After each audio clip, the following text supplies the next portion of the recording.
Toda a Escritura Sagrada é inspirada por Deus e é útil para ensinar a verdade, condenar o erro, corrigir as faltas e ensinar a maneira certa de viver. Isso para que o servo de Deus esteja completamente preparado e pronto para fazer todo tipo de boas ações.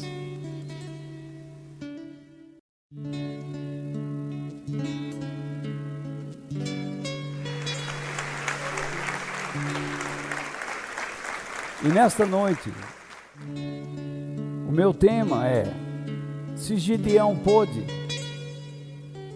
eu não posso? Pôde o quê? Então, nós temos usado como base o texto de Hebreus, capítulo 11, versículo 32, porque há quase um ano nós estamos sobre este capítulo da Bíblia.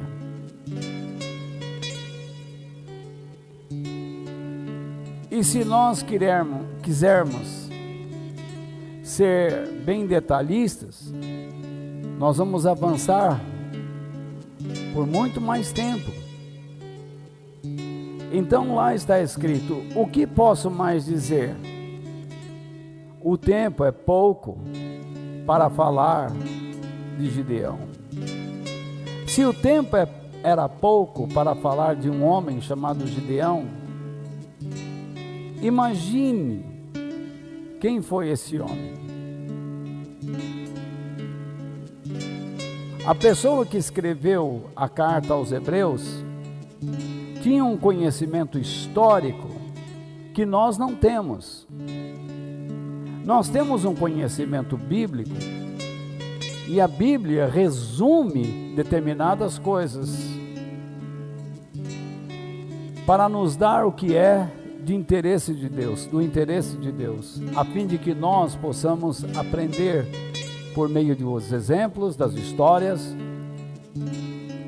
Mas imagine o que uma pessoa judia, hebraica, ou hebreia, israelita, não saberia sobre a sua própria história, a história do seu povo. Mas o que Gideão pôde fazer, que eu também posso.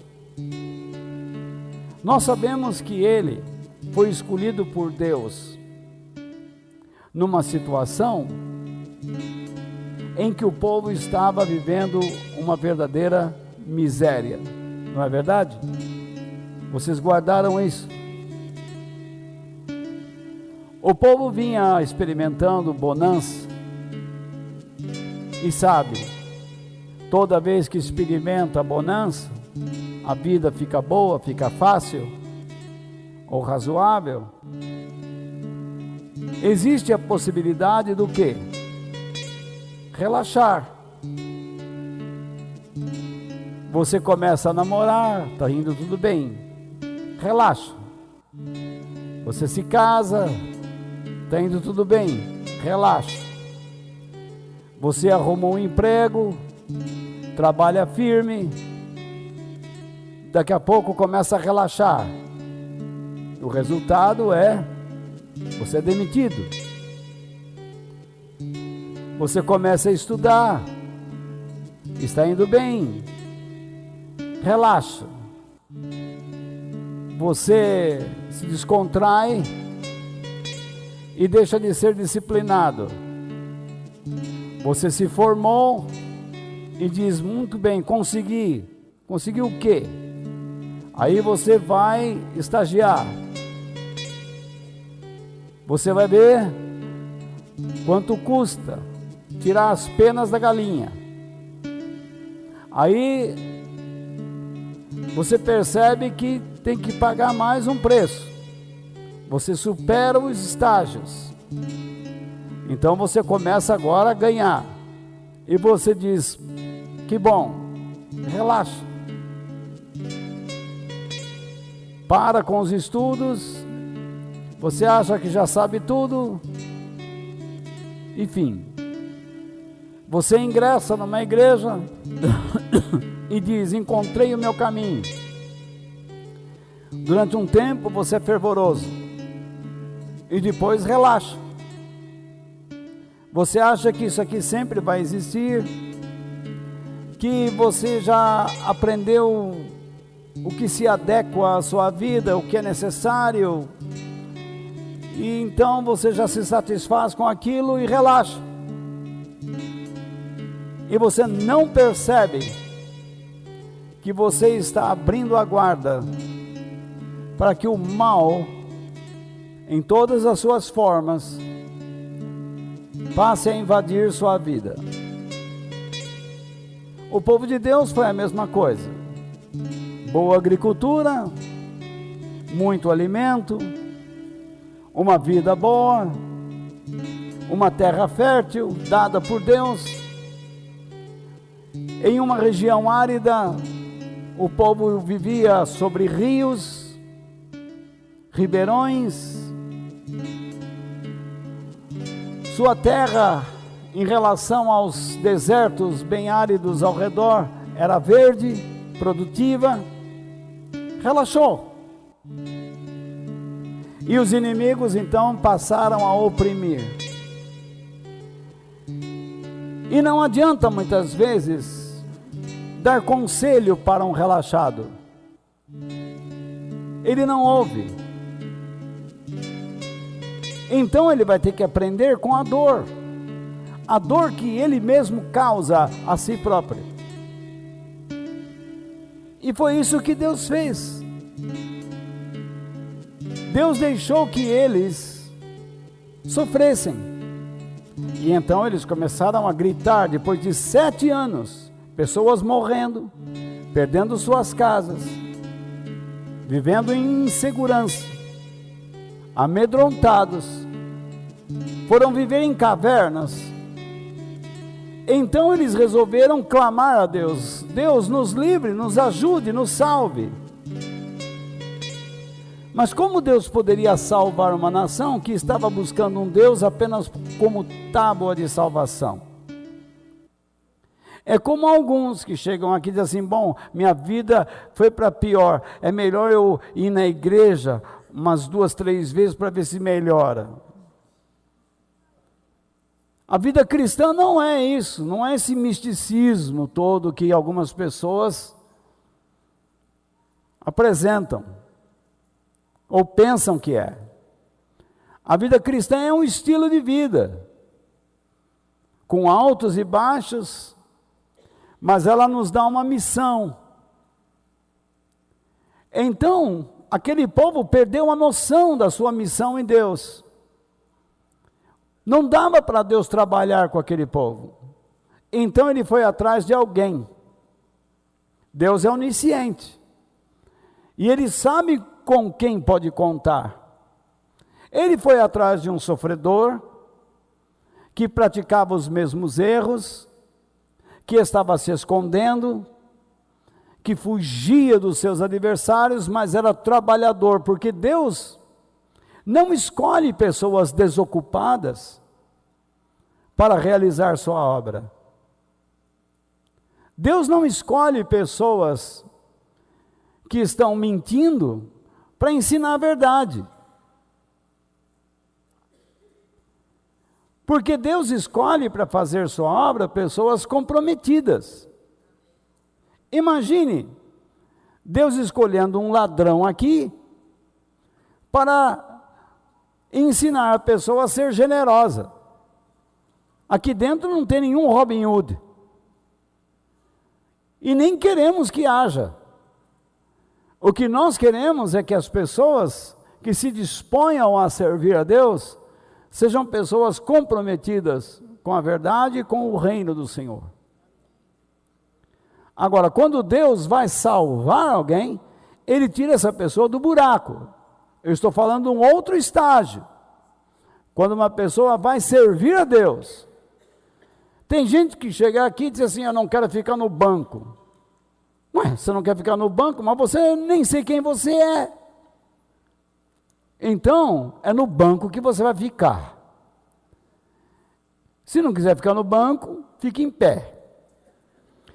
Então, veja bem, nós temos aí Gideão, amedrontado, apavorado, sendo chamado para fazer uma coisa que ele nunca imaginou na sua vida.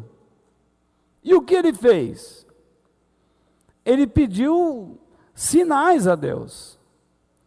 Eu não vou falar propriamente dos sinais hoje, mas muitos pedem sinais a Deus, por qualquer razão, pois se apoiam na experiência de Gideão. Dizem eles, se ele pôde, por que nós não podemos? Eu já vi cristão colocando novelo de lã no quintal e fazendo o mesmo que Gideão. Dizendo, se o novelo fica molhado e o chão seco, e depois o chão molhado e o novelo seco, eu sei que é a vontade de Deus. Não aconteceu nada. Perdeu o novelo.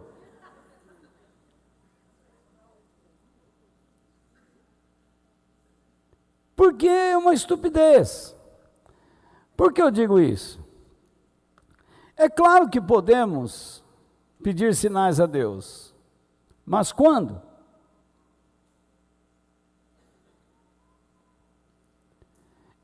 Então, eu pretendo lhe falar sobre o perigo da prática de pedir sinais a Deus e sobre quando nós podemos pedi-los ao Senhor.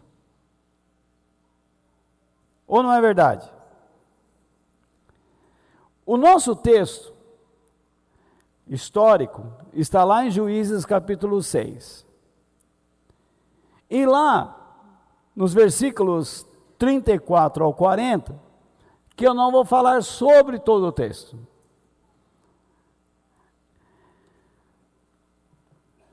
Então o Espírito do Senhor apoderou-se de Gideão, isto é,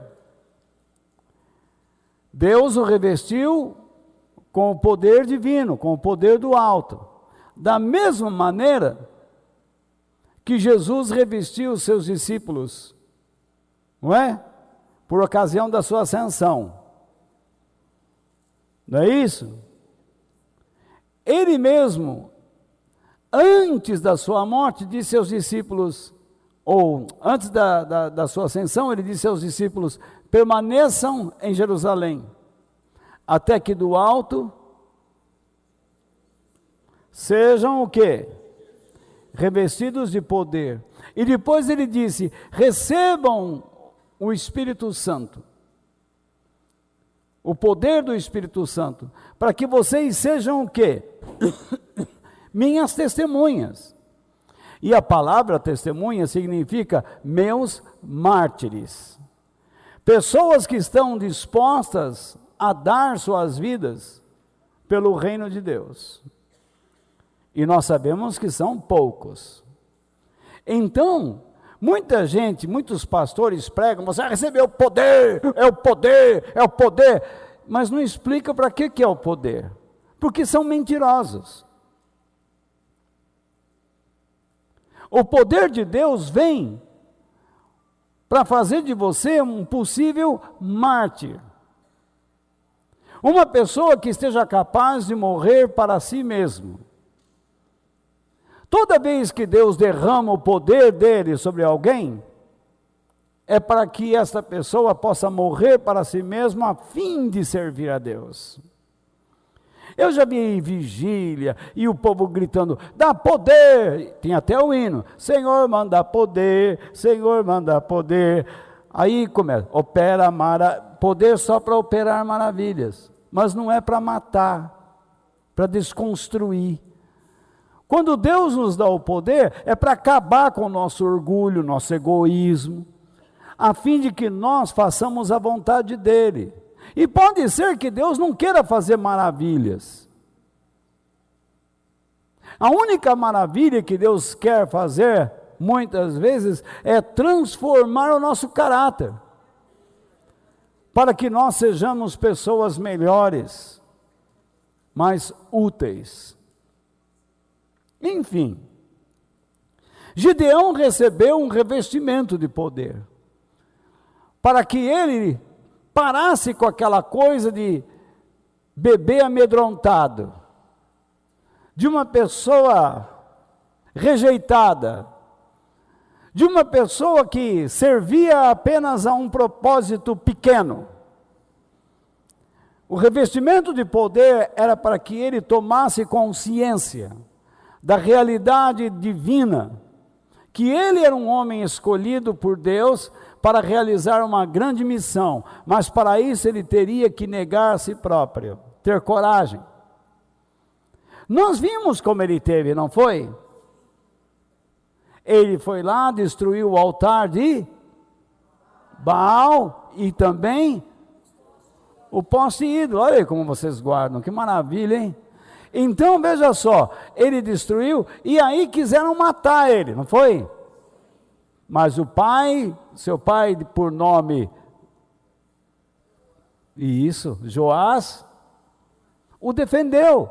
E disse, olha, vocês dizem que Baal é um grande Deus. Se ele tem esse caráter que vocês dão a ele que se defenda. Quem é maior, o altar ou Deus? Quem é maior, o prédio ou Deus? O que é maior, você ou a sua roupa? Você. Então, veja só. Gideão viu todas essas coisas. Viu até brotar fogo da pedra, lembra? Muito bem. Agora, depois que ele viu todas aquelas coisas e obedeceu a Deus, ele foi revestido de poder para uma missão. Isso não significa que ele não fora revestido antes. Porque tem cristãos que ou escutam essas músicas aí, e dizem, eu vou viver na unção. Vai viver na unção do quê, infeliz? Eu fico bobo de ver como cristãos não entendem nada, não sabem o que é. Unção é para fazer algo. Eu já expliquei a vocês. Vocês dão a um advogado uma procuração para que ele execute uma determinada ação, mas não que se torne dono da sua vida e dos seus negócios. Você põe limites a ele. Deus então dá a você a unção, que é justamente um tipo de procuração, que são limites de ações, para que você execute algo, terminou aquilo, acabou a unção. Isso não significa que o Espírito de Deus saia da sua vida. Mas se Deus o chama para realizar outra coisa, você receberá mais autoridade, mais revestimento. E agora ele está recebendo mais revestimento. Bom, explicado isso, apoderou-se de Gideão o Espírito do Senhor, e ele, com toque de trombeta, convocou os abiesritas, não podia ser os mané, para segui-lo. Enviou mensageiros a todo o Manassés, chamando as armas, e também a Asser, a Zebulon e a Naftali, que também subiram ao seu encontro.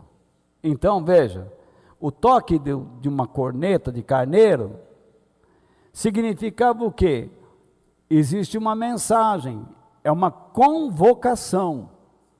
Então as pessoas ouviram aquele toque, era um toque específico, e elas foram chamadas para virem, porque ele iria formar um exército. E Gideão disse a Deus, agora veja bem, quero saber se vais libertar Israel por meu intermédio, como prometeste. Deus, olha bem as palavras dele. Quero saber se sou eu, como o Senhor prometeu lá atrás, falando que seria eu, quero saber se sou eu mesmo. Eu quero saber se o senhor se enganou.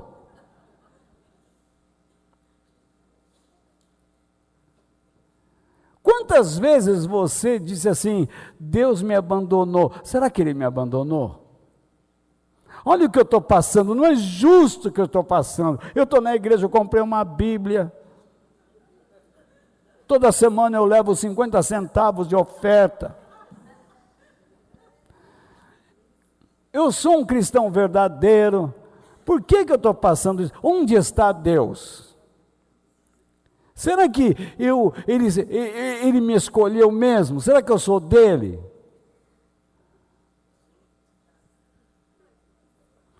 É um momento de pressão. Leva você a pensar, a conjecturar. Então, aí está Gideão. Aí então, para resolver o problema, e isso nós vamos tratar semana que vem, a partir daí para baixo, mas só para vocês terem uma ideia. Vê, vírgula, ele está mandando Deus ver. Olha aí. É quase uma interjeição, né? Ei! Né? Então, ele está dizendo assim, vê, colocarei uma porção de lã na eira. O que é eira? Eira é um terreno onde você malha trigo. Quem já foi da roça aqui, sabe o que é malhar. Você tira o feijão, o café, certo? Em alguns lugares até você passa com o trator em cima, assim, vai e vem, vai e vem, vai e vem, com roda de borracha. Não é aqueles trator antigo com roda de ferro, não sobra nada, já sai o café em pó. Então, passa para lá, passa para cá, então os grãos soltam da palha, tá certo? A eira, então, de tanto malhar, ela é um terreno duro e impermeável. De modo que quando chove, a água ali escorre. Já no outro terreno, onde não se malha nada, não se anda, o chão é fofo, ele absorve o líquido. Isso é a eira. Tá certo assim não? Entenderam? Compreendeu não? Então vamos lá. Se o orvalho molhar apenas a lã, e todo o chão estiver seco, saberei que tu libertarás Israel por meu intermédio, como prometeste. Tem alguma dúvida aí? Ele queria que a lã ficasse o quê? Molhada. E o chão seco. Tá. Então eu vou acreditar. E assim aconteceu. Gideão levantou-se logo cedo, no dia seguinte, no outro dia já, torceu a lã e encheu uma tigela de água do orvalho. Disse ainda Gideão a Deus, 2 pontos, não se acenda a tua ira contra mim. Ele sabe que está cutucando, não é verdade? Ele sabe que está fazendo bobagem, mas continua, deixe-me fazer só mais um pedido, permite-me fazer mais um teste com a lã, desta vez, faze ficar seca a lã e o chão coberto de orvalho. Ele molhou a lã. Como é que um chão duro como aquele vai ficar coberto de orvalho? Se você não sabe, o orvalho não vem de cima. O orvalho vem de baixo. Correto ou não? O orvalho não chove, ele não cai. O orvalho sobe. Sabia disso ou não? Tem até o samba, o orvalho vem caindo, oi, vem chegando a madrugada. Não, o orvalho não está caindo, é uma forma poética de dizer que está tudo molhando, porque o orvalho está molhando, mas não é, o orvalho sobe, ele não cai. Correto? Então vamos lá. E Deus assim fez naquela noite. Somente a lã estava seca, o chão estava todo coberto de orvalho. Aí, não tem mais que questionar. Você conhece pessoas que vivem pedindo sinais a Deus. Senhor, aquela moça acho que está gostando de mim, ou aquele rapaz, nós estamos interessados, conversando, dá um sinal para ver se a gente deve se reunir ou não. Então, eles começam então a pedir um sinal para ver se deve iniciar um namoro ou não. Outros então, um sinal para casar. Deus, estou namorando com essa moça há 15 anos.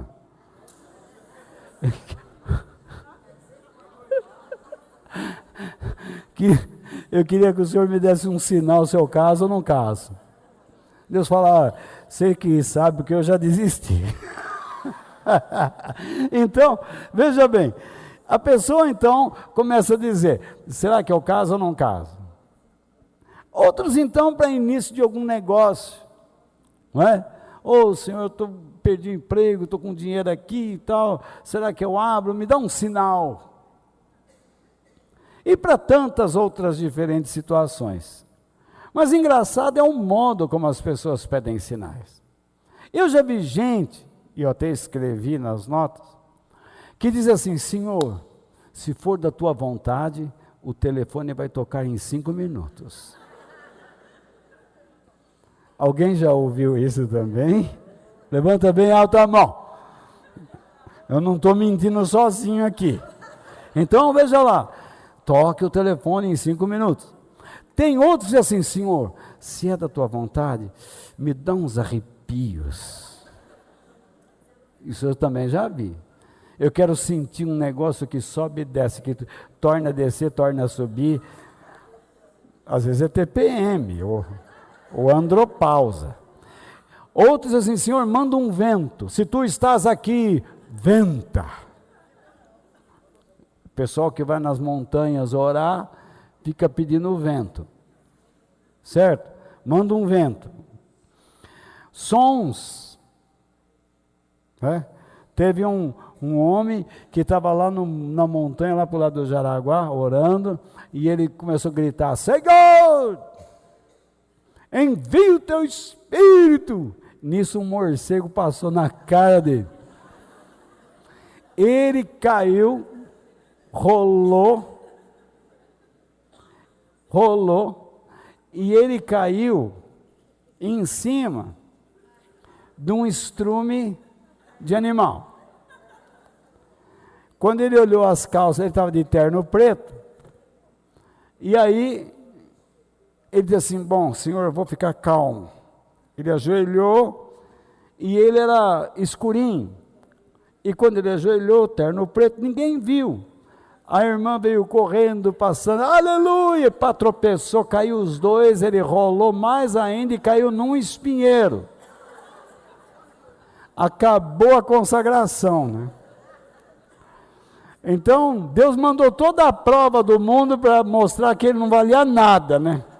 Então, veja bem, alguns pedem sonhos. Senhor, se tu queres que eu faça isso, que eu seja aquilo, esta noite eu quero sonhar. Ou então, Senhor, manda alguém com uma palavra. Vou estar na porta aqui sentado. Ou então, andando na rua, alguém se aproxima e fala. Essa pessoa é capaz de escutar um cachorro falar. Porque ela quer que Deus fale de qualquer jeito. Então, outros então adquirem o hábito de abrir a Bíblia aleatoriamente. Senhor, é hoje, é agora. E Judá gerou José, e José gerou João, e João gerou Antônio, e Antônio gerou Sebastião. O senhor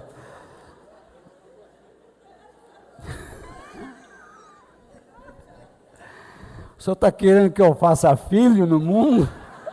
Então, veja só.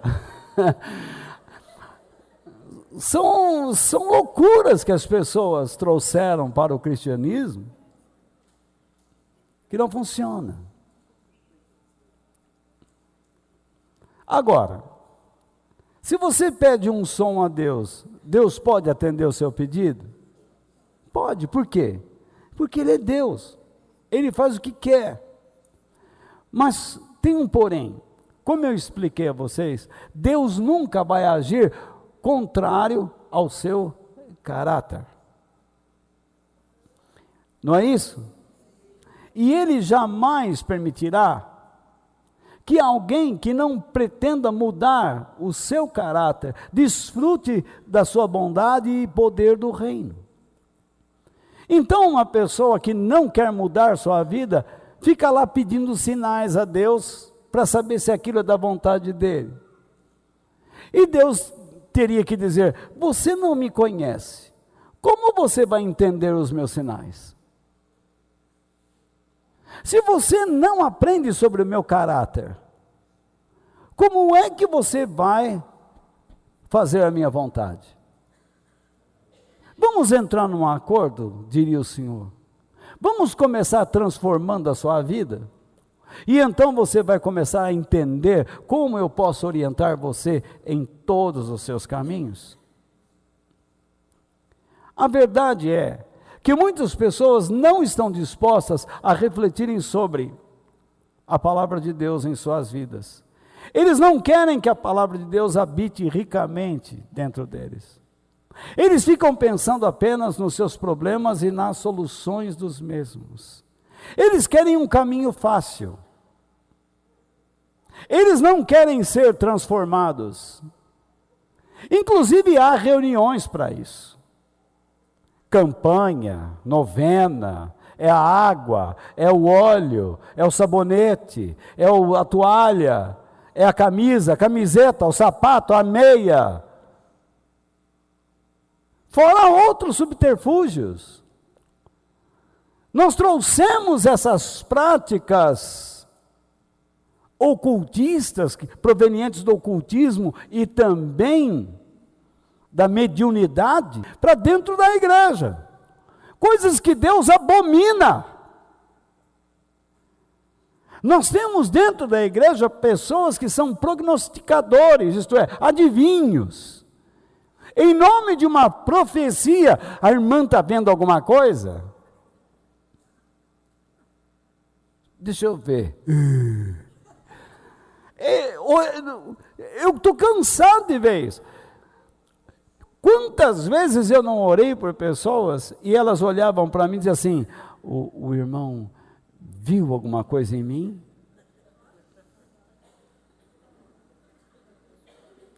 Eu fiquei preocupado. O que será que ela está usando que eu não vi? Não é? Será que ela tem uma arma? Enfim, como é que pode uma pessoa que não ouve a palavra de Deus, que não quer aprender a palavra de Deus, que não quer praticar o que aprende, adquirir discernimento? Porque a maneira, veja bem, você quer se casar com alguém, como é que você vai se casar? Você primeiro precisa conhecer essa pessoa. Conhecer essa pessoa, primeiro, espiritualmente e psicologicamente. Se você olhar para uma pessoa e perceber que ele não é uma pessoa que se dedica a Deus, cai fora. É zebra. Porque isso daí é uma âncora que você vai ter que carregar. Aí depois você se envolve com um traste desse, fica apaixonado ou apaixonada e acha que aquilo é o Tarzan da Jane, quase da Chita. Então, você fica lá depois chorando e se perdendo e se afogando nas lágrimas. Tenha santa paciência. Deus às vezes livra você de um traste e você fica chorando pelos demônios da madrugada. Os demônios sumiram. Ora, fica aquela novela mexicana. Então, pelo amor dos céus, você tem que definir, você tem que conhecer a pessoa. E vai orando junto, e você vai percebendo o quanto Deus vai sedimentando, enraizando o relacionamento. Agora, se você começa a se reunir com a pessoa e já vai para os finalmente, você não vai conhecer nada. Aí a pessoa fala assim, gostou? Gostei. Aí você faz de novo, chega no casamento, desgastou. A ponta do lápis não escreve mais. Gastou. Aí você vê. Fica difícil assim. Aí então, se você não se interessa pela vontade de Deus na sua vida, e não constrói as coisas segundo os princípios de Deus, adianta você pedir sinais? Claro que não. Por exemplo, Deus dá a você uma igreja local, onde você tem que estar. Até que ponto você é útil aqui? Se Deus traz você para esse lugar, é porque Ele quer treinar você para ser útil aqui. Mas aí você começa a se envolver com pessoas e tenta ser útil em outro lugar, enche a sua cabeça. Você começa a determinar o caminho que você deve andar, porque está todo mundo errado, só você está certo. E você acha que eu vou perder meu tempo com você? Não vou, porque você já é uma pessoa obstinada. Você já determinou, você é resistente a uma verdade. Você não respeita mais seus líderes, você não respeita mais ninguém. Você escuta quem você quer escutar. Você nem sabe porque Deus está dirigindo a sua vida mais. Você pensa que vai ser útil ao mundo? Não vai ser útil ao mundo, porque se você não consegue ser útil primeiro aos da sua casa, a ninguém será. A única coisa que você vai passar às pessoas é rebeldia, obstinação. Eu me recuso a andar com pessoas assim. Porque sempre que Deus me colocou no lugar, eu trabalhei ali. Quantos convites eu recebo para ir pregar aqui, pregar lá, blá, blá, blá, blá, blá. Não vou. Porque não adianta nada eu chegar e pregar num lugar um dia, ouvir um comentário, gostei, e no mesmo tempo não gostei. Isso não importa muito, o problema é que não dá fruto. Um dia que você fica no lugar, não dá. Imagine você ser mãe por um dia. Como é que você vai educar seu filho? Imagine você ser professor um dia. Como é que você vai ensinar uma matéria em um dia? Não dá. É impossível isso. Se Deus traz você aqui, aqui é o seu lugar. Se você está agindo de outra maneira, eu lhe digo com toda franqueza, você está errado. Então, entenda muito bem essa verdade. Aqueles que pedem por sinais estão exibindo uma fé fraca e imatura, que no fim das contas, não vai ser convencida pelos sinais que pede. Os próprios textos que nós lemos em Juízes capítulo 6, versículos 14 e 16, nos falam isso. Gideão viu o fogo saindo do chão e consumindo o alimento, não é? Ele viu sinais, adiantou? Eu já vi pastores e irmãos pregando, precisa ver milagre para crer. O povo de Deus viu o mar abrir. Você nem o mar viu abrir. A única coisa que você abre é a torneira. E o que eles fizeram? Abandonaram Deus. Eu poderia citar exemplos históricos para vocês, mas não convém e apenas encher a cabeça. Gideão tinha recebido informações suficientes, como sinais de Deus, para que ele pudesse ser o homem que Deus queria que ele fosse. Deus também já havia lhe dito que ele teria a vitória sobre os seus inimigos. E agora ele está pedindo sinais. Então, a primeira coisa, atenção, pois em certas ocasiões, o único sinal divino será o de desaprovação com relação à sua fé e conduta. Verdade o que eu estou dizendo. Veja lá o que Jesus disse em Mateus capítulo 16, versículo 4.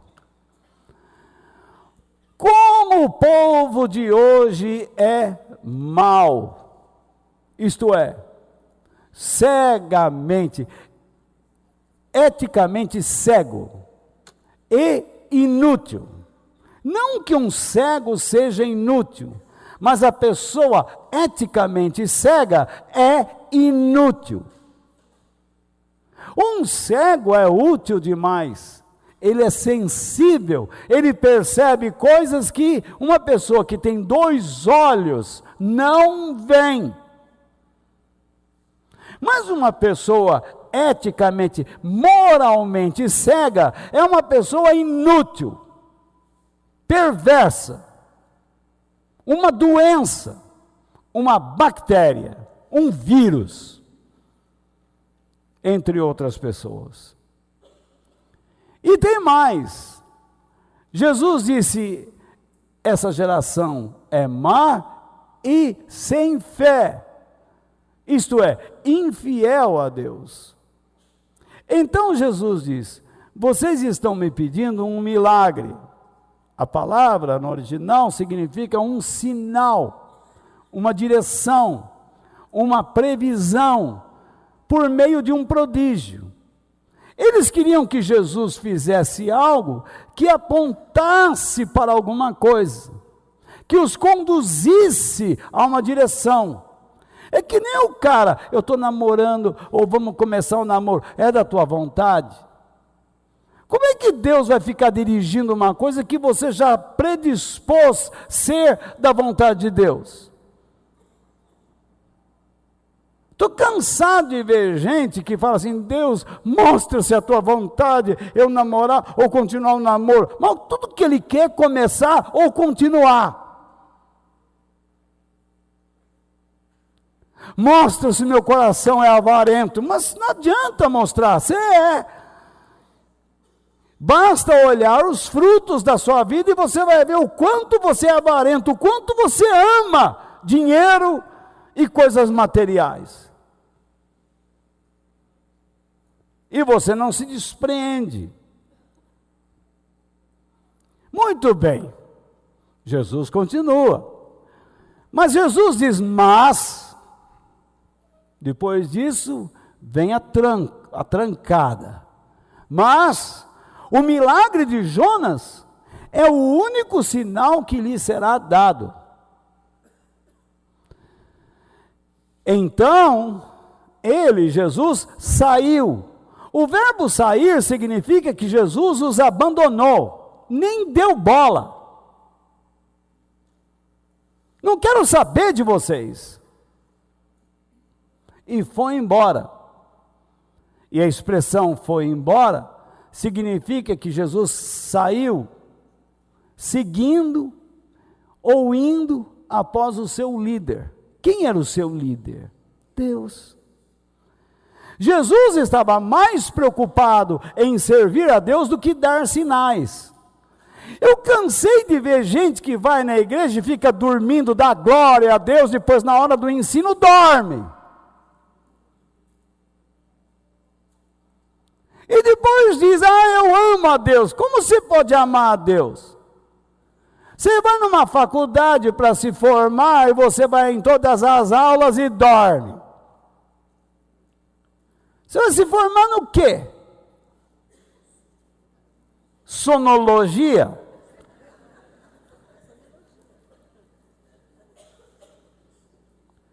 Nós temos que ser disciplinados. Se nós queremos alguma coisa, temos que ser disciplinados.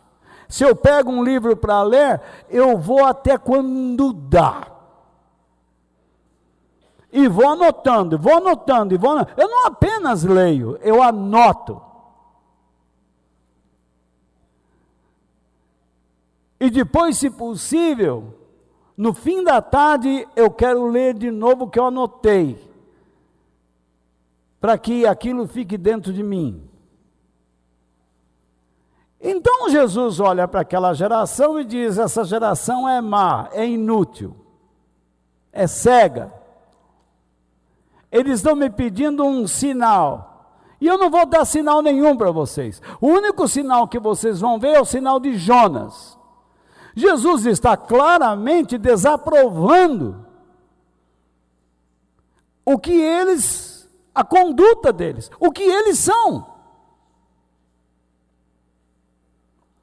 Jesus já havia feito muitos milagres, que provavam o quê? A sua divindade.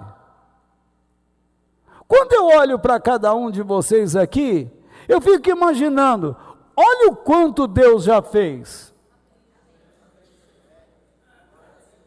É impossível não acreditar que todo domingo vocês comparecem para ouvir um cara como eu. Deus já me usou para realizar muitos milagres, mas agora Deus está me pedindo que eu ensine a Bíblia, a palavra dele. E de repente vocês vêm aqui todos os domingos para ouvir um tipo de mensagem, de um modo, vamos dizer assim, de uma forma que não é tão atrativa ao mundo moderno. Porque o mundo moderno é very fast. É muito rápido. Gosta das coisas rápidas. Por isso fica aquele barrigão. Entra no drive-in, dá 1 quilo de gordura, de sebo, de amônia, misturado com carne. E uma Coca-Cola para rotar. E aí enche e estufa. Vem, criança, o papá está na mesa. Que papá, mamãe? Mamãe comprou nuggets. E vai lá. E vai enchendo a pança com essas coisas todos os dias. Para que cozinhar?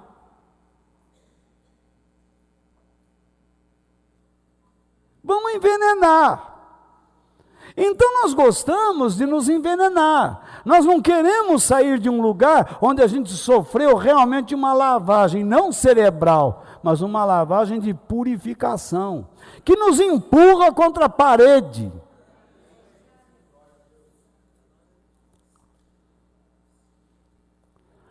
Jesus diz para eles: eu fiz muitos sinais e vocês não viram nada. O único sinal que você vai ver é o de Jonas. Qual foi o sinal de Jonas? Qual era? A sua ressurreição. No entanto, na vida de Jonas estão implicadas outras coisas. Jonas foi um profeta obstinado, resistente à ideia de Deus salvar um povo que ele não queria que fosse salvo. Quem era esse povo? Os habitantes de Nínive, popularmente conhecidos como ninivitas. Então, veja lá, não é niniviano não, hein? É ninivitas. Então, ele não queria que aquelas pessoas fossem salvas. Ele não queria que Deus fizesse algo de bom para eles. Lembra quando os discípulos de Jesus pediram para Jesus: Jesus, manda fogo e consome Samaria. Deus ama todos. Ele quer que todos experimentem a sua graça. E Ele chama aqueles que experimentaram a sua graça para dá-la de graça. Jonas fez o que? Quando ele soube que Deus o escolheu para levar a palavra de Deus para aqueles que eram inimigos do seu povo, ele tentou fugir. Ele foi até uma cidade chamada Jope, pegou um navio que ia para a Espanha, na outra direção. Só que Deus ficou olhando. Quem é que foge do olhar de Deus? Para onde eu irei? Para onde que eu vou me esconder do teu espírito? Se eu for lá para o fundo do mar, tu está lá. Se eu for para o alto céu, tu está lá. Se eu for para a fornalha, para o diabo afora, o Senhor está lá. Não tem como me esconder. Veio um temporal e a coisa vai, a coisa vem. E Jonas falou: o problema aqui sou eu. Então os marinheiros falaram: então vamos jogar ele no mar. Lá em alto mar jogaram ele lá. E veio um peixe enorme. Se Deus criou na hora, não sei, mas tem histórias de pescadores que ficaram até 4, 5 dias no ventre de um animal desses enorme. E o peixe então pegou, experimentando Jonas, tomou um Arca-Celsi. Não aguentou e regurgitou aquele homem careca, porque ele era careca. Não é porque vocês são careca que não vale nada. É que fica mais fácil para sair. Então saiu. Que nem quiabo. O peixe soltou eles na praia, no lugar dele saiu. Então Jonas falou: tá bom, eu vou. Chegou lá, pregou, todo mundo aceitou a mensagem de Deus, ficaram felizes, e Jonas participou da vida. O que aconteceu ali? Da felicidade? Não. Ele foi lá, sentou debaixo de uma ervinha, que não é se falar na roça, uma ervinha, arvorezinha. As pessoas que estão assistindo ou ouvindo vão dizer: o que é a ervinha? A ervinha é uma moça branca, né? Então veja bem.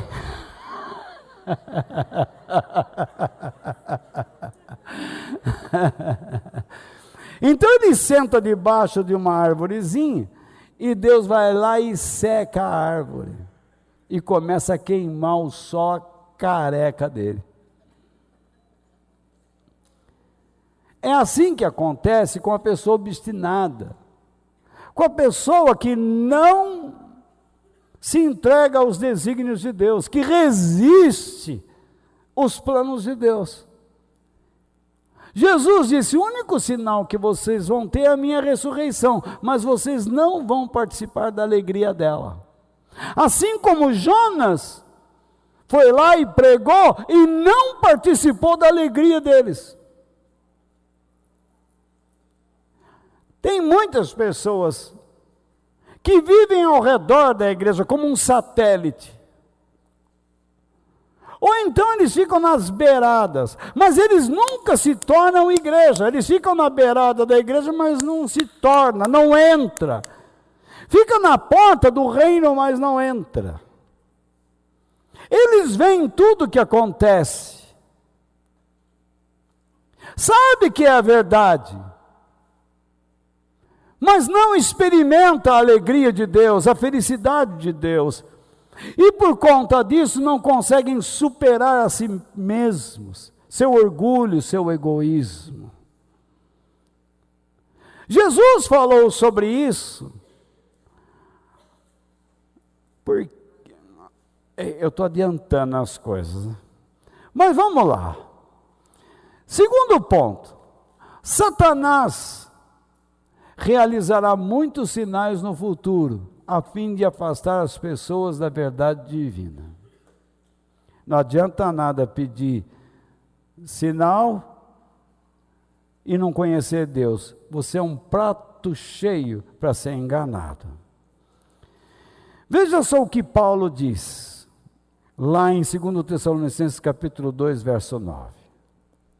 O perverso, isto é, o líder político mundial que virá, que é o anticristo, chegará com o poder de Satanás e fará todo tipo de falsos milagres e maravilhas.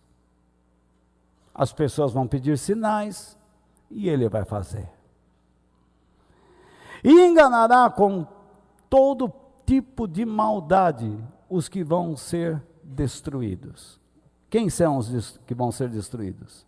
Os que pediram sinais. Como é que você vai dizer que isso é de Deus se você não conhece Bíblia? Responde para mim. Em sã consciência, como é que você acha que comprando essa bala ungida, isso vai te ajudar? Quando Deus diz, eu não quero que você seja idólatra. Como é que você pode dizer que o caráter de Deus, que é santo, poderoso, está numa bala? Porque um homem lá falou. E toda reunião, todo mundo compra bala. Isso se transformou num clichê, num padrão. Deus não faz isso. Quantas vezes Naamã se atirou nas águas do rio? 7. Ele voltou lá para a sua região e trouxe mais gente para pular 7 vezes no rio? Não. A Bíblia fala que as roupas de Paulo curavam pessoas. Quantas vezes ele fez isso? Ele não, isso aconteceu. Quantas vezes isso aconteceu? Uma vez. A Bíblia fala que Pedro passava e a sombra dele curava as pessoas. Quantas vezes isso aconteceu? Uma. Agora, vamos criar aqui a reunião da sombra do Walter? Eu passo.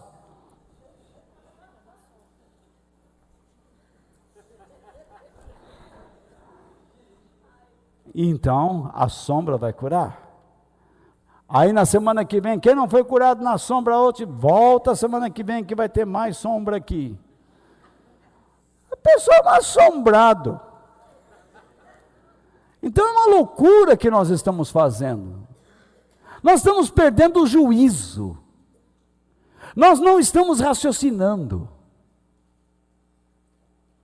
E Satanás sabe disso perfeitamente. Então continua.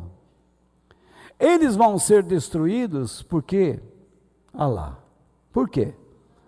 Porque não aceitaram, isto é, não acolheram, não abraçaram, não deram ouvidos e nem andaram, nem amaram a verdade que os poderia o quê? Salvar. Em vez de buscar a verdade, buscaram sinais.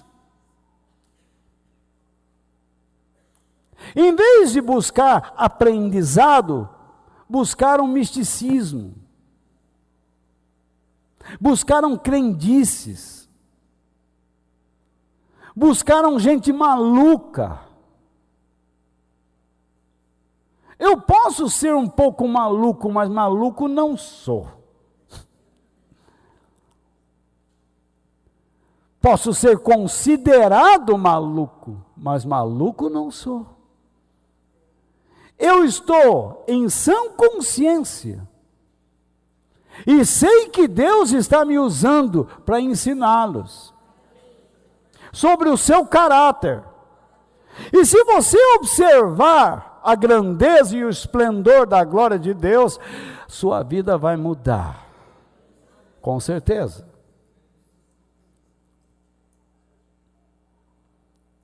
Então veja bem, quem é que ama a verdade? É aquele que diz que depende dela.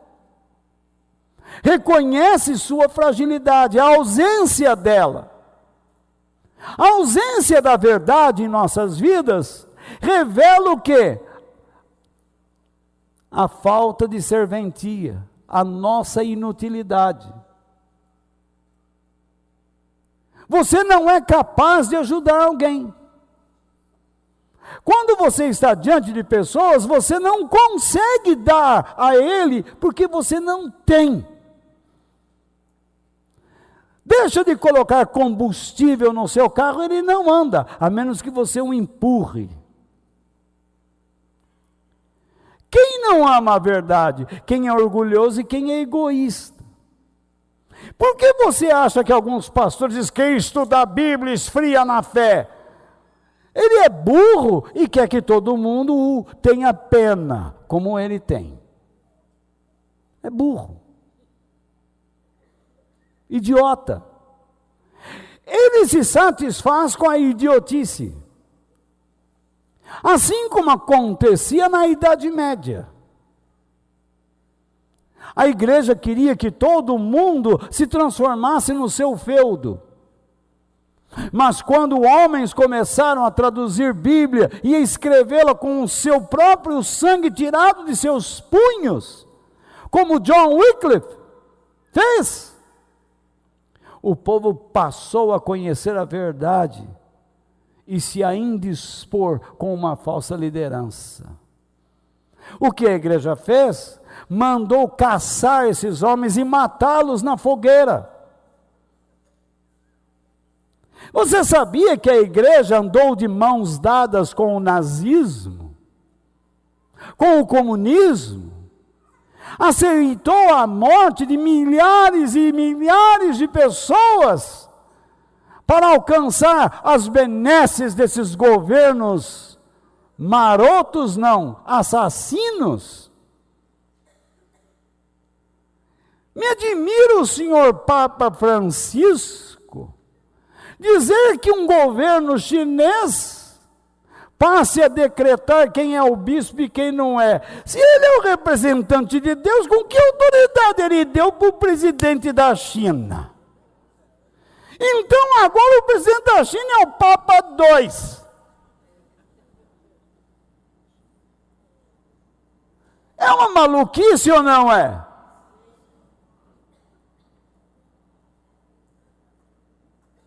As pessoas não gostam de pensar. Mas quem rejeita a verdade, vive uma vida infrutífera, porque é rebelde, desobediente, e não participa da vida. Ande ao lado de uma pessoa assim, e você vai ver. Ande ao lado de uma pessoa rebelde, e você vai ver que ele não tem vida. Ele sabe discutir Bíblia, ele sabe falar de doutrinas, ele sabe falar um monte de coisa, onde está o versículo, onde está aquilo outro, mas ele mesmo não tem vida. Passa ano, e ele não consegue falar de Deus a ninguém. Porque ele não reconhece a ausência do reino. Ele não reconhece a sua fragilidade espiritual e moral. Jesus disse isso em Mateus 5,3. Felizes as pessoas que sabem. Sabem o quê? Que reconhecem. Que olham para dentro de si e percebem e veem que são o quê? Espiritualmente pobres, ou seja, destituídos da riqueza, das virtudes, da influência ou orientação divina. Pessoas que descobrem que não estão vivendo debaixo de Deus e lamentam esta condição e diz: Pai, toma a minha vida, eu quero fazer a tua vontade. Deus dá a estas pessoas o reino de Deus.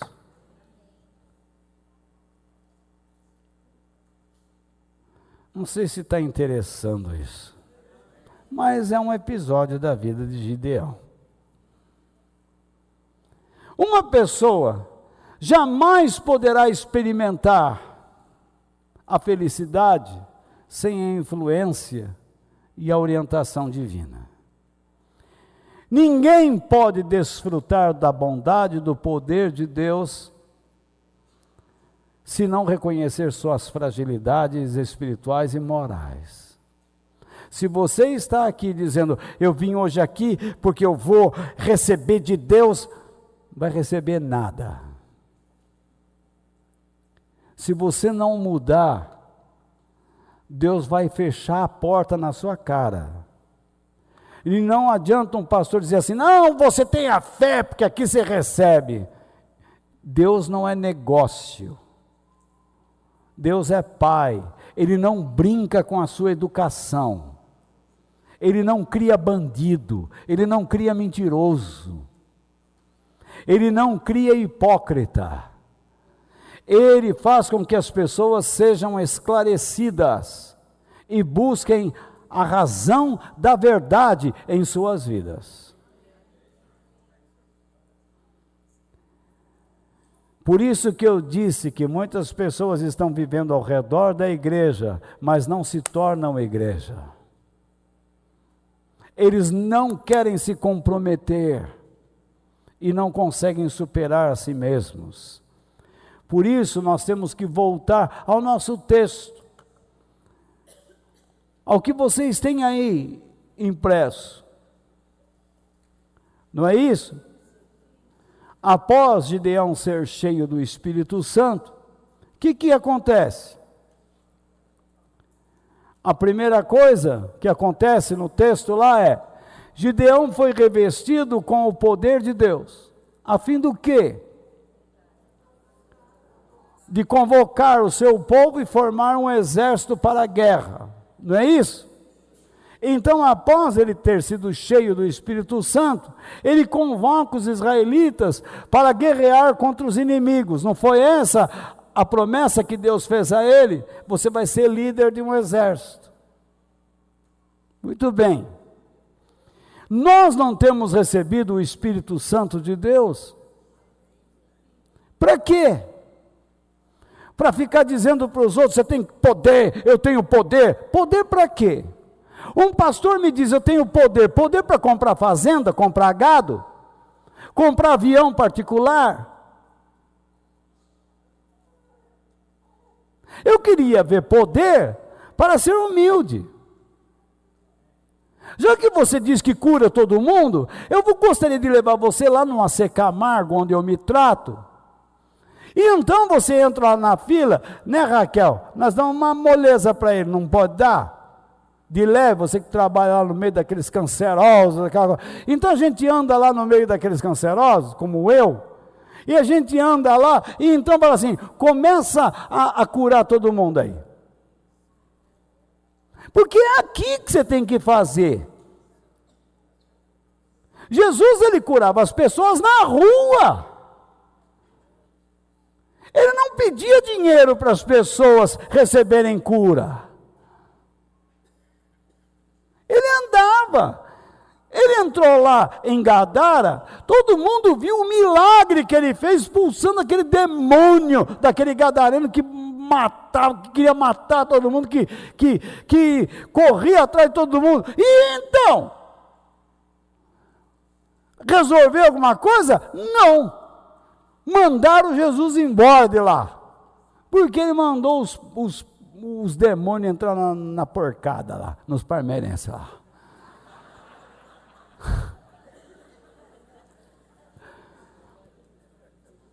Você está vendo como milagre não funciona nada? Quando mexe na sua economia, pronto.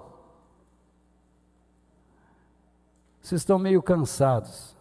Feriado cansa. É que vocês não ficaram 2 dias com o Márcio Aguiar. Então veja bem. Deus nos tem chamado para formarmos um grande exército. Exército para quê? Para lutar pelo Evangelho, para defender a verdade.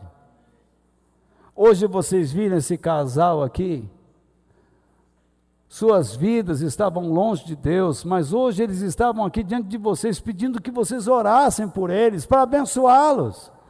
Mudou! Porque o Evangelho entrou na vida deles, na sua família. Olha para a sua vida. Eu fico olhando aqui para a dona Dirce, para a dona Cida, está tudo com bengala, está tudo caindo aos pedaços aí. Mas quem já as viu, trabalhando, carregando cadeira, cozinhando, servindo pessoas, e continuam se esforçando para virem, sentarem e escutarem uma pregação dessas.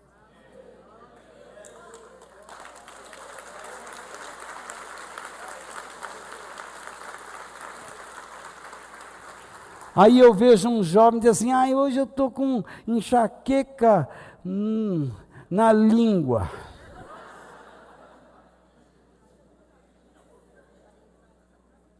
Não estou me sentindo bem para ir. Aí liga lá um canal de filme, um programa imbecil, e fica lá enchendo a cabeça.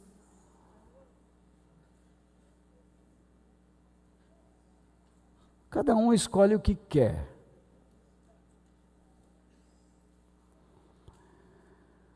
Veja lá, Gideão tinha consciência da promessa divina sobre a sua vida, mas ele reconhecia suas deficiências. Primeiro, ele toca a corneta, convoca as pessoas, mas de repente ele diz: o que foi que eu fiz? Obedeceu a Deus, mas ele olhou para dentro de si, olhou para o seu passado, tirou os olhos do presente. Ele olha para quem ele foi, e está deixando de olhar para quem ele é agora. E ele começa a ter dúvidas sobre si, não do poder de Deus. Ele não duvida do poder de Deus. Então ele diz: o Senhor escolheu certo, sou eu mesmo. Ele não está manifestando orgulho ou egoísmo. Ele está dizendo a Deus: Senhor, eu sou muito frágil, eu sou medroso. Ele está sendo honesto. Vamos aqui ser honestos. Deus é onisciente? Deus sabia tudo que ele ia fazer. E ele deixou essa história aqui na Bíblia para a gente aprender. Você tem que ser honesto diante de Deus, honesto. Ele não está manifestando orgulho, egoísmo, mas está mostrando a Deus o quê? Deus, eu sou frágil. Ele não está pedindo fama e nem riqueza. Senhor, me dá um sinal se eu devo fazer esse grande negócio. O sinal é: olha quem você quer ser. O amor ao dinheiro é a raiz de todos os males. O Lula, outro dia, diante da juíza, falou a maior verdade: como é fácil ser ladrão nesse país. Foi a única verdade que ele falou em todos os seus depoimentos. Falou de si mesmo. Ele não pode processar ninguém, ele já foi condenado em segunda instância. Ele pode ouvir o que eu estou falando e não vai poder fazer nada, a não ser mandar me matar.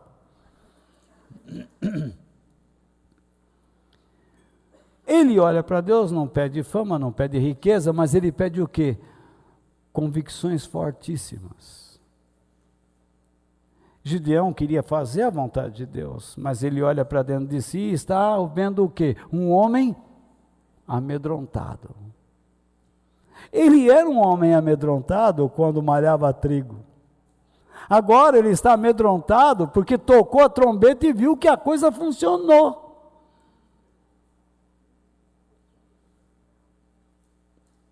Já viu aquele cara compra o ticket do avião e fica torcendo para o avião atrasar?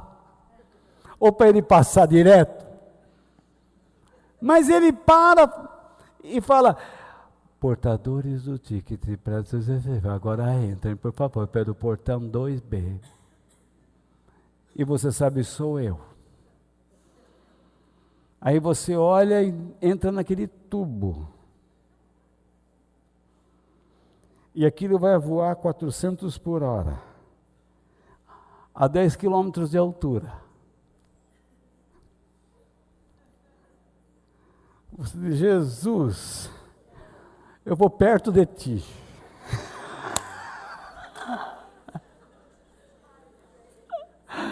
Tem gente que fica apavorado, não entra mesmo. E em barco, então? Eu vi lá na Grécia, os irmãos, o olho estava aqui, e o outro aqui, babando, a baba saía verde. Outro estava roxo, assim, é no balanço do navio, quen, meu bem, no balanço do navio. Aí assim, então, assim. E eu rindo. Eu não sinto essas coisas. Eu não, pode ser que eu tenha alguma reação, alguma coisa aí. Mas avião balançando, eu acho até engraçado, gostoso quando dá aquela balançada. Porque eu vou de avião, sabe? Precisa ter que nem bug. É com emoção ou sem emoção?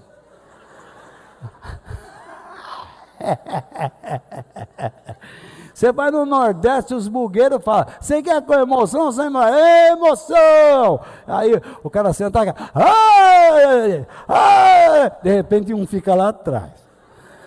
Ai, vem! Bom, tudo bem. Então,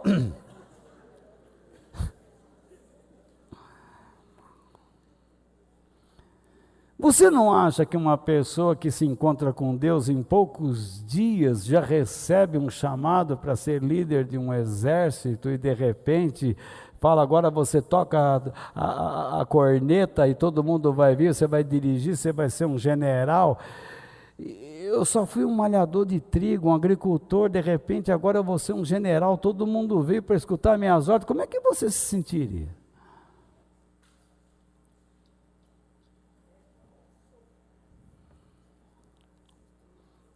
Eu me lembro que uma vez eu estava com um pastor no México, um americano, e então o tradutor dele não veio.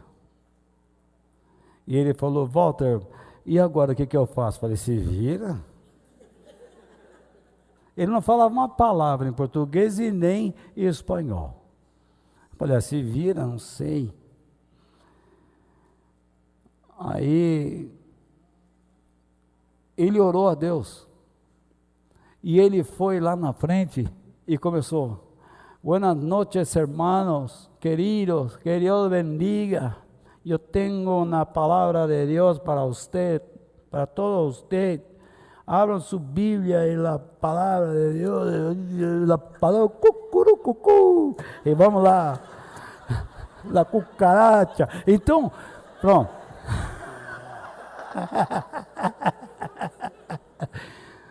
Ele falou um espanhol perfeito, todos nós ficamos ali. Ninguém sabia. Eu fiquei quieto. Falei, esse cara é sem vergonha. Quando ele retornou, eu perguntei, mas onde você aprendeu a falar espanhol desse jeito? E ele falou em inglês, eu não sei falar uma só palavra, como eu me saí? Falei, não brinca. Nós vimos que Deus deu a ele a capacidade de falar numa língua que ele nunca havia falado.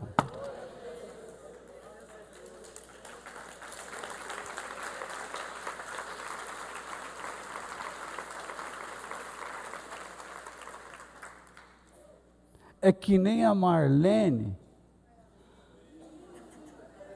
em pleno Itaquerão, grita, vai São Paulo, vai Palmeiras.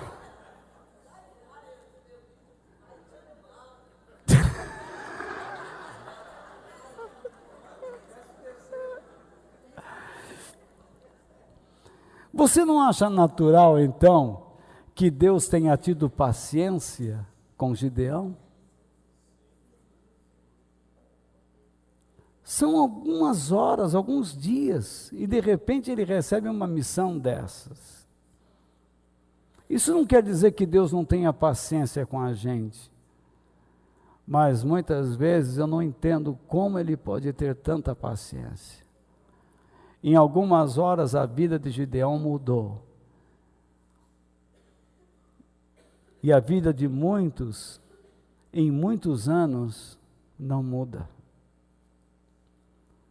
Você imagina se Deus chamar você para ser um pregador, um mestre, alguém que ensina a palavra de Deus, você tem um emprego fixo, e Deus diz, bom, agora você abandona o que você é, eu quero você agora na África, na Colômbia, na Venezuela. Eu quero que você vá lá, dê uma beijoca no Maduro. Maduro, que Deus te bendiga. Então, que Deus te abençoe, Maduro, Madurinho, Madurão. Você beijoca os Maduro e os Madurinhos. Imagine, há uns anos atrás, eu conheci o testemunho de um homem. Ele era um empresário muito rico. E ele foi chamado para ser um pregador na África. E ele foi com a sua família. Não sei se eu já contei essa história a vocês. E então ele foi. Ele começou a investir naqueles povos. E o dinheiro foi indo embora. E a sua própria ausência dos negócios também fez com que tudo começasse a ruir. Mas ele acreditou firmemente nos planos de Deus.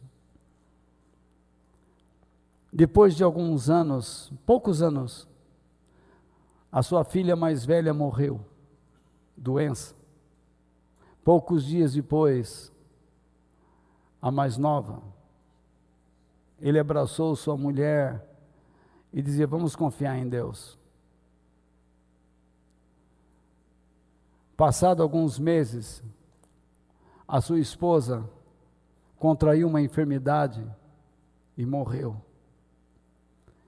Mas antes de morrer, ele tentou a todo custo salvar sua vida, a colocou numa canoa e junto com alguns nativos que ele havia conseguido alcançar para Cristo, um número de uns 15, colocaram numa canoa e foram para o rio, e ele abraçando, e a sua esposa, numa voz muito fraca, falou algo no seu ouvido,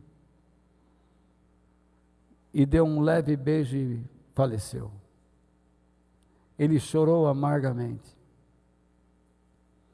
Antes de levá-la para um centro maior, por meio da canoa, ele estava amargurado, dizendo, vou desistir de tudo. Foi pura invenção minha, foi loucura da minha parte, eu destruí minha vida, minha família. E então, depois, ele falou com os canoeiros, depois que ela morreu, ele disse, volta. Eles não entenderam. Ele mandou fazer o retorno na canoa e voltaram para a aldeia onde estavam. Ele enterrou sua esposa ali, junto às suas filhas. Ele não mandou de volta para o seu país. E ele começou a pregar apaixonadamente. Então, todas as pessoas dali passaram a se converter. Por quê? Algo que ele havia ocultado no coração, ele revelou a todos. Quando eu estava levando minha esposa para ir ao médico, ela disse, foi Deus que nos chamou aqui, não desista. Ele está fazendo tudo isto para salvar essas pessoas. E então ele contou isso aos índios, aos nativos dali. E eles disseram, foi por isso que nós cremos em você. Nenhum homem continuaria pregando o que você está pregando, se não fosse valente, se não acreditasse num Deus verdadeiro. Porque se o seu Deus fosse mentiroso, você iria embora depois de tudo que você passou e sofreu. Mas você ficou firme. Olhe para a sua vida, meu irmão. Muitas vezes você pensa em desistir, por causa do seu passado, por causa do seu presente, por causa de 1.000, 5.000 reais. Porque alguém te ofendeu, porque alguém te rejeitou, você andou aqui, alguém não olhou para você e disse, não quero mais saber de Deus. Por causa das drogas, do alcoolismo, por causa dos prazeres qualquer.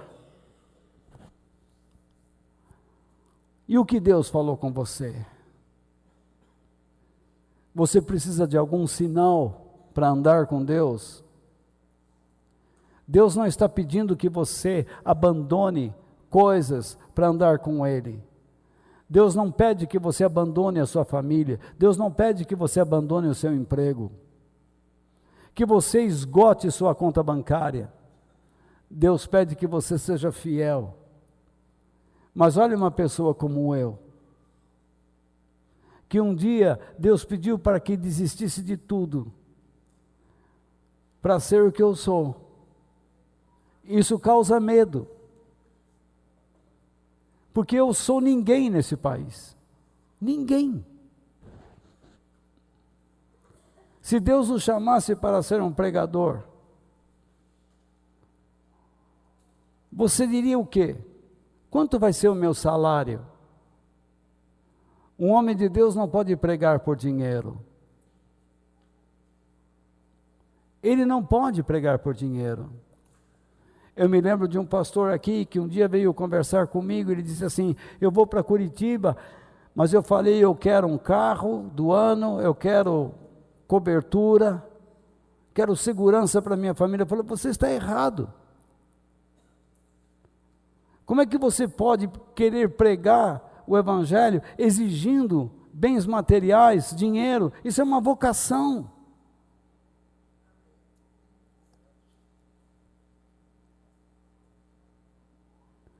Deus já me mostrou que é lá. Deus não mostrou nada. Você não pode seguir a Cristo porque alguém diz que em Cristo você vai ser rico.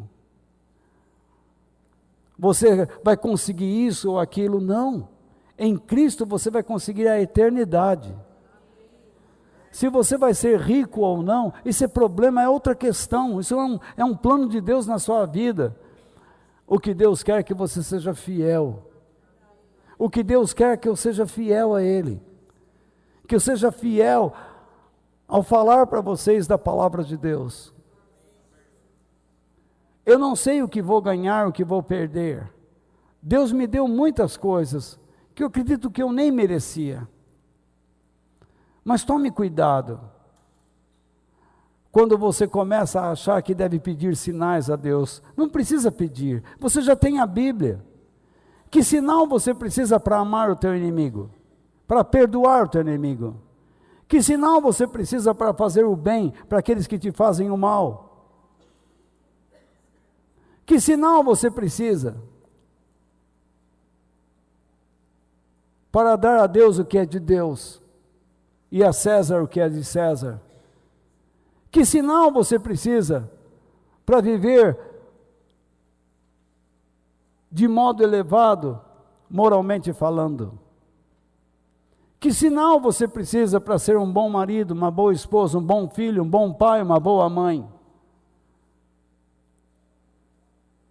Que sinal você precisa para dizer, eu preciso aprender mais da Bíblia, eu preciso decorar mais, eu preciso guardar mais, escondi a tua palavra no meu coração para não pecar contra ti?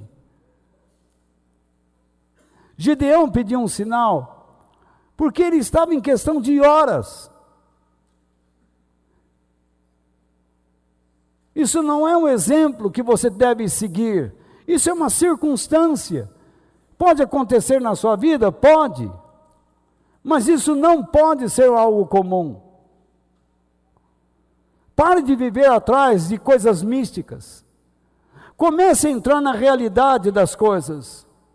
Jesus disse, amarás ao Senhor teu Deus e ao teu próximo. Busque primeiramente o seu reino e o modo de vida que Deus se alegra, e as demais coisas serão acrescentadas. Jesus nunca pediu para você orar por coisas materiais. mas pediu para você buscar o reino de Deus e confiar que Deus vai dar a você o que você precisa.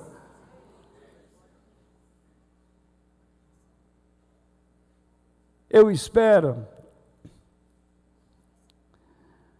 que você possa entender que a vida cristã envolve piedade, coragem, renúncia, diligência, determinação, luta, perdas, ganhos. Não é uma brincadeira, mas Deus está dizendo: eu quero que vocês tenham um estilo diferente de vida das pessoas que os rodeiam. Eu quero que as pessoas vejam que vocês me amam e que servem a mim. E vendo as coisas que faço a vocês, elas passem a confiar em mim, glorificando o meu nome por causa de vocês, do modo como vocês vivem. Nós estamos no meio de um feriado, e um feriado imbecil, terça-feira, um dos mais imbecis que eu já vi nesse mundo, porque teríamos que ter a consciência branca, amarela, vermelha, azul, cor de abóbora. Tenha santa paciência. Brasil, vá trabalhar. É isso que nós precisamos. Escolas com professores melhores, que cumpram suas vocações. Nós precisamos de cristãos melhores, que cumpram a sua vocação. Que parem de brincar, que parem de ficar indo atrás da água abençoada, da bala ungida, do tijolinho, da chave. Pelo amor de Deus, busque a face do Altíssimo e permita que Ele abençoe de fato a sua vida. Você não precisa de sinal algum para ser uma pessoa de Deus. Ame o Senhor de todo o seu coração, se comprometa com o Evangelho e com a missão que o Evangelho te dá, e você vai ver o que Deus vai fazer na sua vida, em nome de Jesus. Que Deus nos abençoe, para a glória do Senhor. Amém.